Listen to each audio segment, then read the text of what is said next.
अस्सलाम वालेकुम वरहमतुल्लाहि वबरकातुहू। दोस्तों मेरे चैनल में खुश आमदीद। जब हम इंडक्शन कुकर को, इंडक्शन हीटर को वाल सॉकेट के अंदर लगाते हैं, इसका प्लग लगाते हैं और इसकी वजह से मेन सर्किट ब्रेकर ट्रिप कर जाता है या हमारा घर का फ्यूज जल जाता है, या दूसरी कंडीशन होती है कि जैसे ही प्लग इन करते हैं तो इस पे कोई असर नहीं होता। दोनों फॉल्ट हमें एक ही तरफ लेके जाएंगे कि इसके अंदर शॉर्ट सर्किट है। जो पहली कंडीशन है जिसमें मेन सर्किट ब्रेकर ट्रिप करता है, तो उस वक्त अगर ये 15 एम्पियर का फ्यूज है तो अगर हमारा सर्किट ब्रेकर 12-13 एम्पियर का है, 10 एम्पियर का है, तो वो ब्रेकर ट्रिप कर जाएगा। लेकिन अगर हमारा इनपुट मेन सर्किट ब्रेकर ज़्यादा एम्पियरेज का है तो उस वक्त ये फ्यूज जल जाएगा। एक दफ़ा ये शॉर्ट सर्किट हुआ, फ्यूज उड़ गया, उसके बाद इस पर कोई असर नहीं है। इसको मैंने सेपरेट किया हुआ है ताकि हम आसानी से इसको देख सकें। यहाँ पर इंडक्शन कॉइल मैंने यहाँ पर रखी हुई है और इसको दोनों वायर्स को मैंने यहाँ पर कनेक्ट किया है बोर्ड के साथ, ताकि हम कॉइल को सेपरेटली रखें और हमें फॉल्ट जो है वो ढूंढने में आसानी हो। मेन पैनल, कंट्रोल पैनल मैंने यहाँ पे रखा हुआ है। मेन बोर्ड हमारा ये है। अगर आपको पावर इलेक्ट्रॉनिक्स में अच्छा एक्सपीरियंस नहीं है तो कभी भी रिपेयर करने की कोशिश न करें, क्योंकि इसमें अनआइसोलेटेड लाइव इलेक्ट्रिकल वोल्टेज होते हैं। जैसे ही हम इसको सीरीज लैंप में लगाते हैं तो ये लैंप फुली ग्लो कर जाता है। तो इसको हम कैसे फॉल्ट को पकड़ेंगे कि क्या प्रॉब्लम है, कैसे इसको ट्रबल शूट करेंगे। अगर हम इसकी सादा तरीन फॉल्ट कंडीशन की सूरत हाल बनाएं कि किस तरह से ये फॉल्ट होगा, तो ये है हमारी लाइन। ये यहाँ पर ब्रिज रेक्टिफायर पे आ रही है। तो ब्रिज रेक्टिफायर पे एसी वोल्टेज यहाँ पर आए, पॉजिटिव नेगेटिव डीसी वोल्टेज, यहाँ से इसके पॉजिटिव नेगेटिव डीसी वोल्टेज आए, और यहाँ पर एक कैपेसिटर लगा हुआ है, डीसी कैपेसिटर, और इसके सीरीज में इंडक्टर, रेजोनेट कॉइल, और इसके साथ आईजीबीटी लगा हुआ है।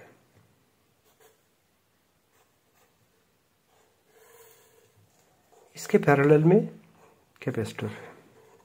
यहाँ पर देखें, पॉजिटिव लाइन पे इंडक्शन कॉइल है, रेजोनेंट कैपेसिटर है, रेजोनेंट कॉइल है, और आईजीबीटी का कलेक्टर पे, एमीटर ग्राउंड पे है।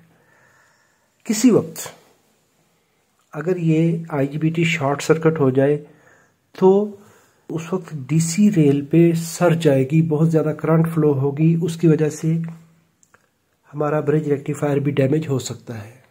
ब्रिज रेक्टिफायर डैमेज हो जाए, आईजीबीटी डैमेज हो जाए, दो कंडीशंस में हमारा ये फ्यूज ट्रिप करेगा। फिर इसके बाद एक और कंडीशन होती है,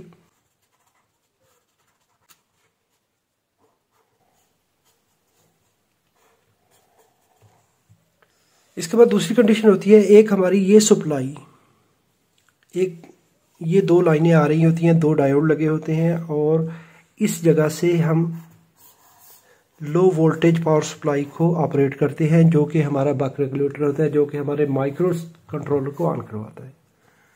तो ये ग्राउंड यहाँ से लेता है इस ब्रिज रेक्टिफायर से, पॉजिटिव यहाँ से लेता है। अभी अगर तो इस low voltage power supply section में प्रॉब्लम आए, उसकी वजह से वाइपर 12 वे या APSC 12 आईसी लगी है, वाइपर 22A लगी हुई है, वो डैमेज होगी, और ये डायोड डैमेज होंगे,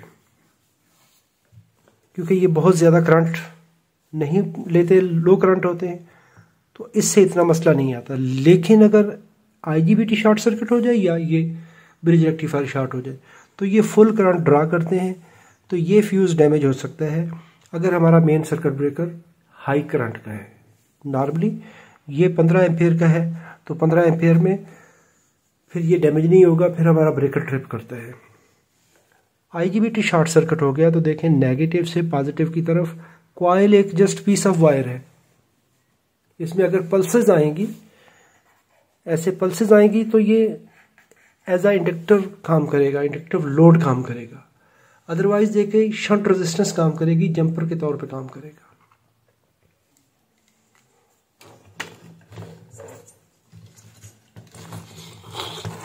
चलें जी, अब इसको प्रैक्टिकली चेक करते हैं।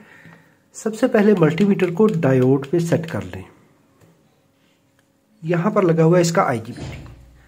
हमें सबसे पहले आईजीबीटी को चेक करना होता है। तो आईजीबीटी का ये राइट साइड पे ये इसकी बेस पिन है। बेस यहाँ से ड्राइव लेके आ रही है। यहाँ पर इसका कलेक्टर एमीटर, एमीटर इसकी नेगेटिव लाइन के साथ जुड़ा हुआ है। कंटिन्यूटी चेक कर लेंगे डायोड मोड में, कंटिन्यूटी में भी चेक कर सकते हैं। यहाँ पर ये collector to emitter short circuit बता रहा है, तो इसको बेस के साथ चेक कर लें, तो ये बेस के साथ भी शॉर्ट सर्किट है, यानी ये IGBT कंप्लीटली शॉर्ट सर्किट है। तो इसको भी हमें रिमूव करना है। अगर ये शॉर्ट सर्किट होगा तो जैसे हमने पहले डिस्कस किया है, तो ये बग़ैर कमांड के, बग़ैर ड्राइव के यहाँ से ये शॉर्ट सर्किट देगा नेगेटिव से पॉजिटिव के दरमियान, क्योंकि उस वक्त ये इसकी इंडक्शन कॉइल जो है, जो यहाँ पे इसके नीचे है, तो इन 2 पॉइंट्स पे हमें शॉर्ट सर्किट मिलेगा नेगेटिव और पॉजिटिव के दरमियान। तो ये फ्यूज को बर्न आउट करवाएगा, मेन ब्रेकर को ट्रिप करवाएगा। चलिए इसको रिमूव करते हैं।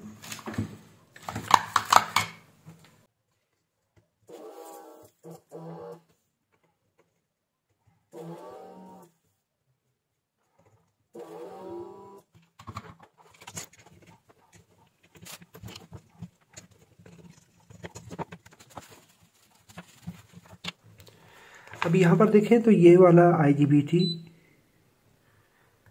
Collector to emitter, collector to base, emitter to collector, ये बिल्कुल शॉर्ट सर्किट है। तो ये हम रिप्लेस करेंगे।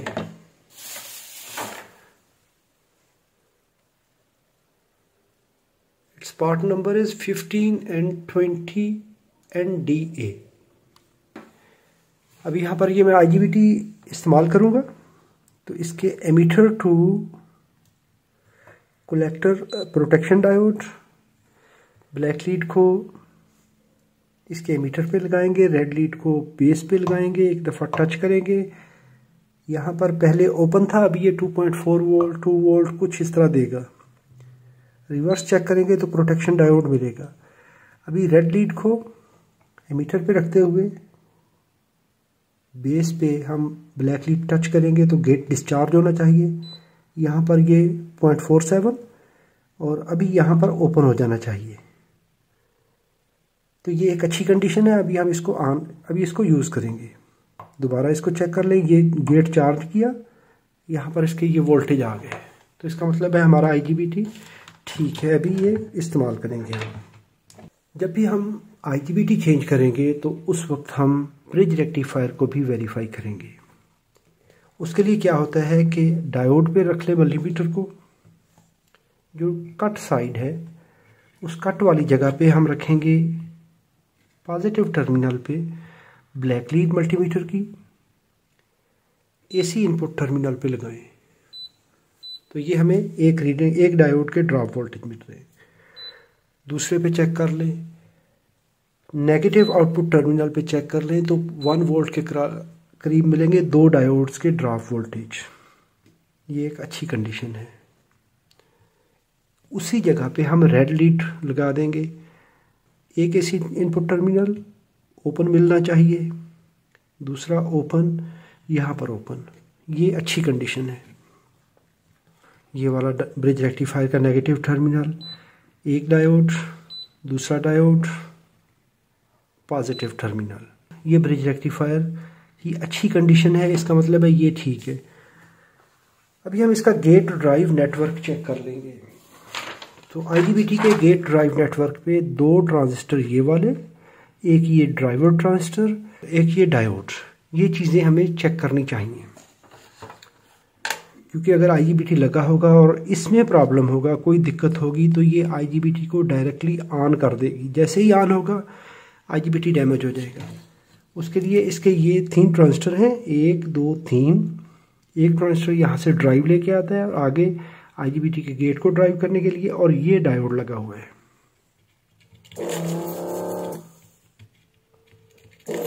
यहाँ पर एक PNP और 2 NPN ट्रांजिस्टर हैं।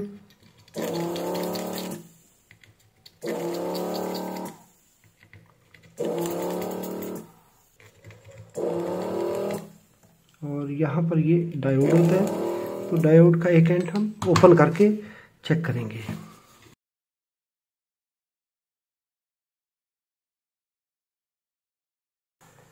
यहाँ पर ये पीएनपी ट्रांजिस्टर है तो इसको हम चेक कर लेते हैं।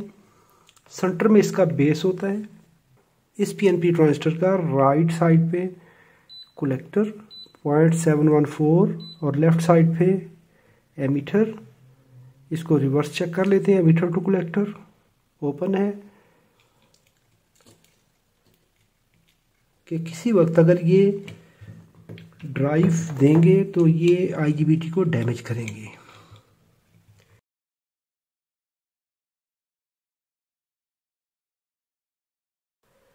यहाँ पर ये डायोड भी ठीक है। अब यहाँ पर इस ट्रांजिस्टर को भी वेरीफाई कर लेते हैं। ये भी एनपीएन है। उसी तरीके से इसके राइट साइड पे collector, left emitter, collector to emitter open, emitter to collector open, reverse the leads in reverse polarity, it's good. तो अभी हमारे ये ट्रांजिस्टर और ये डायोड, ये तीनों कंपोनेंट ठीक हैं। हम इसको रीसोल्डर कर देते हैं।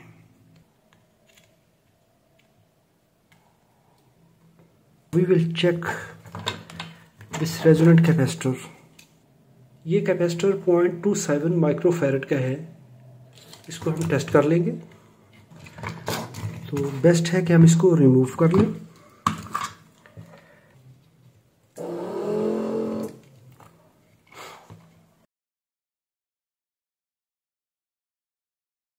सबसे पहले अभी इस कैपेसिटर को डिस्चार्ज कर लें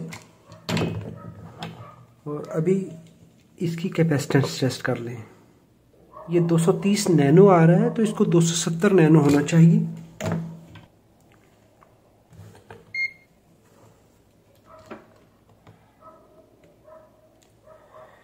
तो इसकी कैपेसिटेंस है 235 नैनो, तो इसको 270 नैनो होना चाहिए।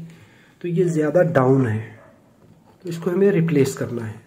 अगर आपको कोई सोल्डरिंग अच्छी ना लगे उसमें, अगर उसमें सोल्डर क्वालिटी अच्छी ना हो तो उसको सोल्डर को आप दोबारा से रीसोल्डर कर दें।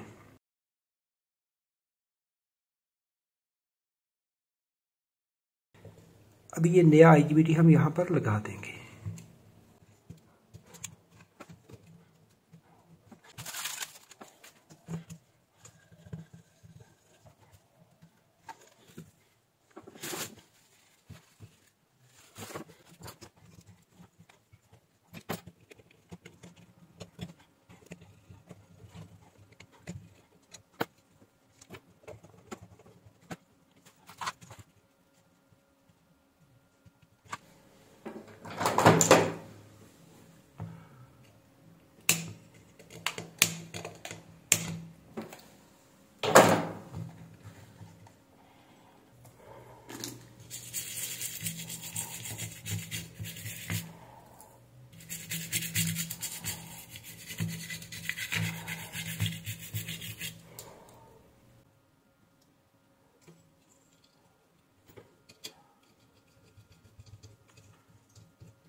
चलिए अब इसको पावर अप्लाई करते हैं और इसको टेस्ट करते हैं।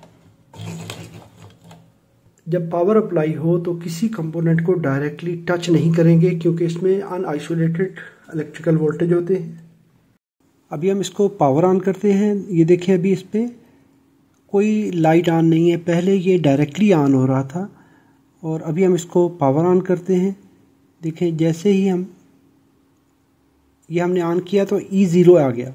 E0 का मतलब है कि इस पर कुक टॉप नहीं है। जब हम इस पर कुक टॉप रखेंगे उसके बाद ये E0 ख़त्म हो जाएगा। ये उसको डिटेक्ट करेगा और कुकिंग प्रोफाइल में जाएगा। तो अभी हमारी ये जो प्रॉब्लम थी अभी ये हल हो गई है। अभी इससे आगे हम मज़ीद देखेंगे कि बाकी एरर कोड किस तरह काम करते हैं। तो देखिए जो पहले हमारी कंडीशन थी कि हमारा जो लैंप था वो डायरेक्टली टर्न ऑन हो रहा था, उस सूरत में इसका जो आईजीबीटी था वो डायरेक्टली शॉर्ट सर्किट बता रहा था। अभी हमारा वो शॉर्ट सर्किट कंडीशन ख़त्म हो चुकी है। इससे नेक्स्ट हम इसके मुख्तलिफ एरर कोड्स को देखेंगे कि इसमें एरर कोड्स आएंगे तो वो क्या होगा, किस तरीके से ये अपनी पल्स डिटेक्ट करेगा और कैसे ये कुकवेयर डिटेक्ट करेगा, कैसे पल्स बनेगी, उसको हम स्टेप वाइज देखते जाएंगे।